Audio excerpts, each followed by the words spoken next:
திமுகன்னா இப்ப என் நண்பர் சீமான் திருட்டு போய் கட்டிங்க.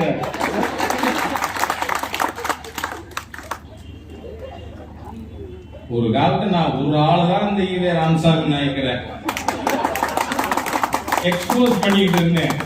நிறைய பேர் இப்போ ஏகப்பட்ட பேர் வந்துட்டாங்க, புரிஞ்சுக்கிட்டாங்க.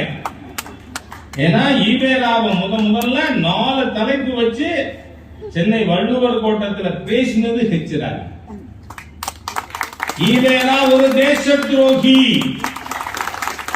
ஏன்னா 1944 சேலத்துல திராவிட கழகத்தினுடைய முதல் மாநாட்டில் தீர்மானம் போட்டாரு. என்ன தீர்மானம் தெரியுமா? வெள்ளையன் இந்தியாவை விட்டு வெளியேறக்கூடாது. வெள்ளையன் வெளியேறிவிட்டால் விஞ்ஞானம் வெளியேறும். கார் ஓடாது, பஸ் ஓடாது, தபால் தந்தி இருக்காது.